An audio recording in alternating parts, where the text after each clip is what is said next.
अस्सलामुअलैकुम, खुशामदीद। मुझे ये बहुत सारे सवालात आते हैं मेरी कारस्तानी का वीडियोस पे भी, पेज पे भी, इनबॉक्स आते हैं कि यार हमारी गाड़ी की एवरेज जो है वो बहुत कम आ रही है, हम क्या करें उसके लिए। मेरा पहला सवाल उनसे होता है कि यार आपने गाड़ी की ट्यूनिंग कब कराई थी। तो और आम तौर पे लोगों को ये नहीं पता होता कि यार गाड़ी की ट्यूनिंग की इंपॉर्टेंस क्या है और ये कितनी देर के बाद करवानी है। तो ये वीडियो आज बनाने का मकसद ये है कि मैं आप लोगों को गाइड कर सकूं कि यार अगर आप की गाड़ी की माइलेज कम होती गई है with the passage of time, तो इसका मतलब हमेशा ये नहीं है कि आपका इंजन ही ख़राब हो गया या कोई ड्रास्टिक मसला ही है। कुछ छोटी छोटी चीज़ें जिनको आप सही करके, रिपेयर करके या सिर्फ चेकलिस्ट उसकी चेक करके आप ये मेक श्योर कर सकते हो कि आपकी गाड़ी की माइलेज या तो बेहतर हो जाए या आप एलिमिनेट कर सकते हो कि यार मेरी गाड़ी के जो माइलेज का मसला है वो छोटा है या बड़ा है। तो आज मैं आपके लिए 5 पॉइंट ऐसे लेकर आया हूँ जिनको आप अपनी गाड़ी के चेक कर सकते हो अपनी गाड़ी की माइलेज बेहतर करने के लिए। नंबर 1, सबसे आसान चीज़ आपकी गाड़ी का एयर फिल्टर।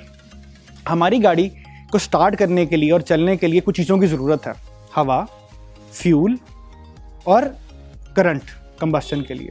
अगर आपकी हवा प्रॉपरली अंदर नहीं आ रही होगी, आपके इंजन को प्रॉपर एयर जो चाहिए वो नहीं मिल रही होगी, तो वो गाड़ी रिच चलना शुरू हो जाएगी, यानी कि पेट्रोल और हवा का मिक्सचर ठीक नहीं बनेगा, जिसकी वजह से आपकी गाड़ी पेट्रोल ज़्यादा खाएगी क्योंकि उसका मिक्सचर ठीक नहीं बन रहा।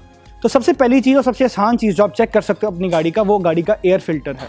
चेंज करके देखो, मोस्ट लाइकली अभी गाड़ी के मसला जो एवरेज का है वो वहाँ पे ही हल हो जाएगा। नंबर 2, गाड़ी के प्लग्स। गाड़ी के प्लग्स चेक करके, ये आसान तरीन तरीका हम इस्तेमाल करते हैं वर्कशॉप पे। गाड़ी के प्लग्स चेक करके हम ये बता सकते हैं कि गाड़ी में एक्चुअली मसला आ क्या रहा है। अब असूलन तो गाड़ी के प्लग्स जब आप गाड़ी में से निकालते हैं तो वो ब्राउन होने चाहिए, उनके ऊपर किसी किस्म का लिक्विड नहीं होना चाहिए, किसी किस्म की कालक या कार्बन नहीं होनी चाहिए, वो ब्राउन होने चाहिए। अगर प्लग्स ब्राउन है, इसका मतलब है कि आपकी गाड़ी का एयर और फ्यूल का मिक्सचर ठीक बन रहा है और करंट भी ठीक आ रहा है, इसकी वजह से आपकी जो कंबस्टन है वो बिल्कुल ठीक हो रही है। अगर आपकी गाड़ी के प्लग्स ब्लैक निकल रहे हैं या उन पे ऑयल लगा हुआ है या वो उनकी टिप्स जो हैं वो ख़त्म हो चुकी हुई हैं, तो ये इस बात की निशानी है कि आपकी गाड़ी का करंट पूरा नहीं होगा और आपकी गाड़ी कंबस्टन नहीं सही कर रही होगी, यानी कि वो जो हवा और पेट्रोल का मिक्सचर बन रहा है वो सही तरह बर्न नहीं हो रहा होगा। क्योंकि जो हमारी दूसरी चीज़ थी कंबस्टन के अंदर, वो था हमारा स्पार्क। तो ये चीज़ आप देख सकते हो, अपने प्लग्स निकाल के देखो कि वो ब्राउन है, ब्लैक है, उन पर कोई तेल तो नहीं आ रहा, और अगर वो ब्लैक है, उन पर कार्बन है या उन पर तेल आया हुआ है तो उनको आप साफ़ करवाओ या फिर चेंज करवा के देखो, और मोस्ट लाइकली आपकी गाड़ी की जो माइलेज का मसला है वो वहाँ पर हल हो सकता है। तीसरी चीज़, आपकी गाड़ी की थ्रॉटल बॉडी। अब जो नई गाड़ियाँ आ रही हैं EFI वाली, इनमें कार्बोरेटर नहीं होता बल्कि उसकी जगह एक थ्रॉटल बॉडी होती है। जब आप अपनी गाड़ी को एक्सेलरेटर देते हैं या उसका पैडल प्रेस करते हैं एक्सेलरेटर का, तो आपकी थ्रॉटल बॉडी के अंदर एक बटरफ्लाई लगी हुई होती है जो खुलती है और वो हवा को अंदर आने देती है। ये हवा का जो मिक्सचर आपका बन रहा होता है उसमें ये थ्रॉटल बॉडी का भी एक बहुत बड़ा किरदार होता है। इसके अंदर आपकी चोक होती है, आपके कुछ सेंसर्स लगे हुए होते हैं जिसमें थ्रॉटल पोजिशनिंग सेंसर्स है, जो सारे एक मजमूई तौर पे एक वैल्यू दे रहे होते हैं आपके कंप्यूटर को कि हमने कितना थ्रॉटल को प्रेस किया हुआ है, और उसी की बेस के ऊपर आपका फ्यूल जो इंजेक्टर्स ने स्प्रे करना है आपके, वो उस बेस पर आएगा। आपकी गाड़ी की टाइमिंग वैल्यूज़ जो हैं आपकी इंजेक्टर्स की, वो उस पर डिसाइड हो रही होती हैं।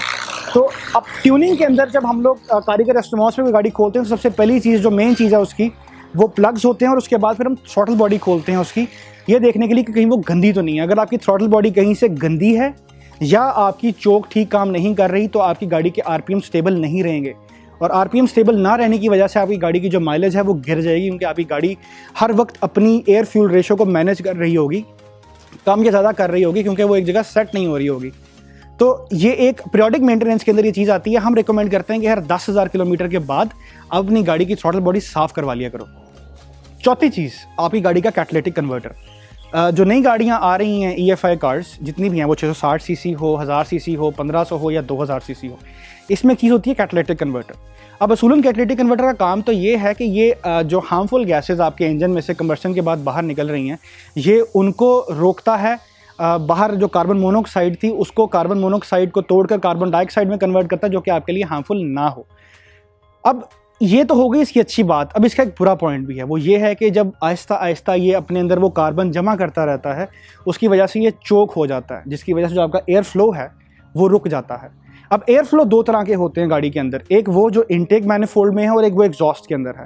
हम अगर इनटेक मैनिफोल्ड के अंदर अपना एयर फ्लो रोक देंगे तो भी हमारी कंबस्टन ठीक नहीं होगी, और अगर हम एग्जॉस्ट मैनिफोल्ड के अंदर अपना एयर फ्लो रोक देंगे तो हमारी जो कंबस्टन आगे से होकर हवा आ रही होगी वो निकल ही नहीं पाएगी, जिसकी वजह से यहाँ पर आगे एक प्रेशर जनरेट हो जाएगा, जिसकी वजह से कंबस्टन प्रॉपर नहीं होगी आपकी। तो कैटालिटिक कन्वर्टर जब अपने अंदर काम करता रहता है, कार्बन डाइऑक्साइड कन्वर्ट करता रहता है कार्बन मोनोऑक्साइड को कार्बन डाइऑक्साइड में, तो फिर ये अपने अंदर कार्बन भी जमा करता रहता है। वो उसकी जो जालियां हैं कैटालिटिक कन्वर्टर की, जिसे हनीकॉम्ब मैश कहते हैं, वो चोक हो जाता है। अगर आप उसको टाइमली साफ़ नहीं करवाएंगे तो वो चोक होता रहेगा, इसकी वजह से आपका एग्जॉस्ट मैनिफोल्ड में हवा सही तरह से पास नहीं कर पाएगी, एग्जॉस्ट की एयर जो है, और आपकी गाड़ी की जो माइलेज है वो नीचे गिरेगी। इसी कैटालिटिक कन्वर्टर के साथ दो सेंसर्स भी लगे हुए होते हैं, एक उससे पहले और एक उसके बाद। इन्हें हम कहते हैं ऑक्सीजन सेंसर्स। ये ऑक्सीजन सेंसर्स आपके एग्जॉस्ट के अंदर अनबर्न फ्यूल की परसेंटेज चेक कर रहे होते हैं, और उसकी बेस के ऊपर आपका जो ECU है वो डिसाइड करता है कि गाड़ी के इंजेक्टर्स की टाइमिंग कितनी रखनी है, पेट्रोल कम स्प्रे करना है या ज़्यादा स्प्रे करना है।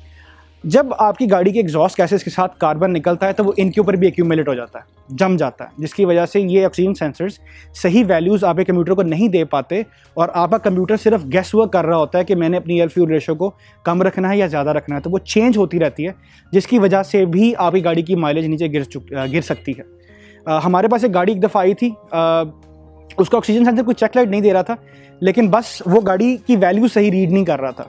तो वो यहाँ से इस्लामाबाद जाने तक, यानी कि लाहौर से इस्लामाबाद जाने तक एक सिविक ने 15,000 रुपये का फ्यूल पी लिया।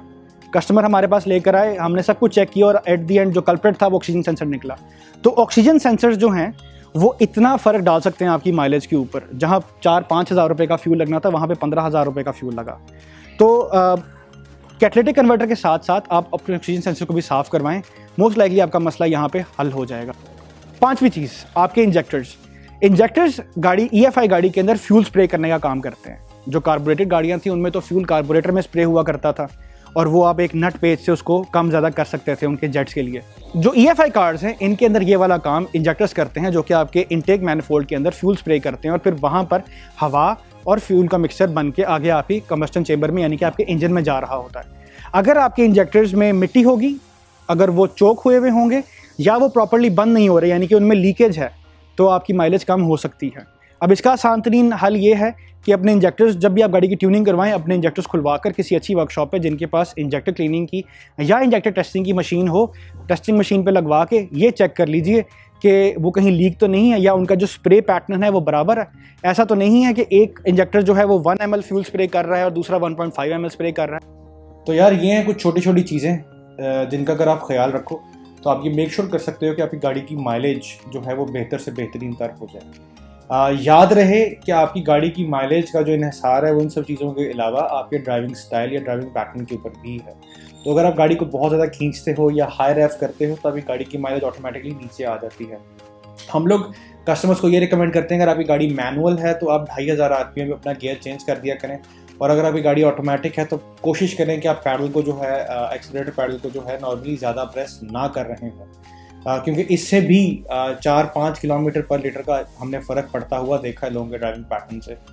तो उम्मीद है कि ये वीडियो आप लोगों को पसंद आई होगी। अगर ये वीडियो पसंद आई है तो इसको लाइक करो, शेयर करो अपने दोस्तों के साथ। इंशाल्लाह हाजिर होंगे एक और वीडियो में कैटालिटिक कन्वर्टर की इन्फॉर्मेशन के साथ, क्योंकि इसके ऊपर भी बहुत सारा कन्फ्यूजन मौजूद है। तो मेरा ख्याल है कि इस पर भी ये कन्फ्यूजन ख़त्म कर दिया जाए।